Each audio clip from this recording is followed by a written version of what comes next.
அஸ்ஸலாமு அலைக்கும். இன்னைக்கு கொஞ்சம் டிஃப்ரெண்ட்டான ஒரு மசாலா ஆம்லேட் எப்படி பண்ணலாங்கிறத குயிக்கா பார்த்துடலாம். ரொம்ப டேஸ்டியா இருந்துச்சு. கண்டிப்பா ட்ரை பண்ணி பாருங்க. நம்ம சேனல ஃபர்ஸ்ட் டைம் பார்க்கறதா மறக்காம சப்ஸ்கிரைப் பண்ணுங்க. வாங்க வீடியோக்குள்ள போலாம்.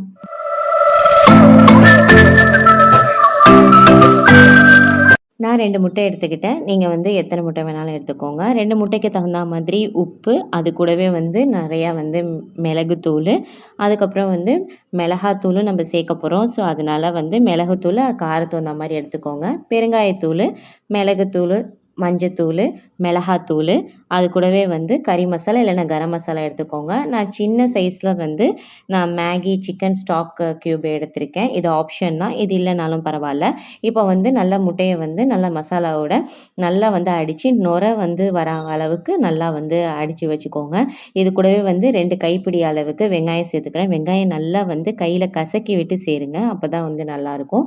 அப்புறம் வந்து ஒரு சின்ன தக்காளி, மல்லி, புதினா, பச்சை மிளகா எல்லாமே வந்து நீங்கள் முட்டை எவ்வளோ எடுத்திருக்கீங்களோ அதுக்கு தகுந்த மாதிரி எடுத்துக்கோங்க. முட்டையை விட இது கொஞ்சம் அதிகமாக இருக்கணும். அப்போ தான் வந்து டேஸ்ட் ரொம்ப நல்லாயிருக்கும். இதையும் நல்லா வந்து மிக்ஸ் பண்ணி நல்லா கலக்கி விட்டுக்கோங்க. இப்போ வந்து பேன் ரெடி பண்ணலாம். பேனில் வந்து கொஞ்சம் நிறையாவே எண்ணெய் விடுங்க.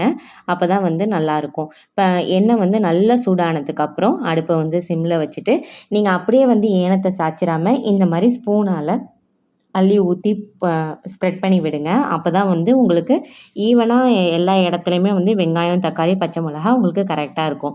நீங்கள் அப்படியே வந்து சாய்ச்சி நீங்கள் நார்மலாக நம்ம எப்போவுமே செய்கிற ஆம்லேட் மாதிரி செஞ்சிங்கன்னா ஒரே இடத்துல நின்றும். நீங்கள் அங்கேருந்து நீங்கள் நவுத்தி நவுத்தி வச்சாலும் அது கரெக்டாக இருக்காது. இப்போ இந்த மாதிரி நல்லா ப்ரௌனாக வர வரைக்கும் வெயிட் பண்ணிவிட்டு அதுக்கப்புறம் திருப்பி போட்டு எடுங்க. நல்லா வீடே மணத்துச்சு.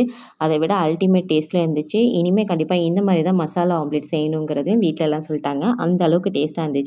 கண்டிப்பாக ட்ரை பண்ணி பாருங்கள். நம்ம சேனலை ஃபஸ்ட் டைம் பார்க்காத மறக்காமல் சப்ஸ்கிரைப் பண்ணுங்கள். பிடிச்சிருந்தா லைக் பண்ணுங்கள். தேங்க்ஸ் ஃபார் வாட்சிங்.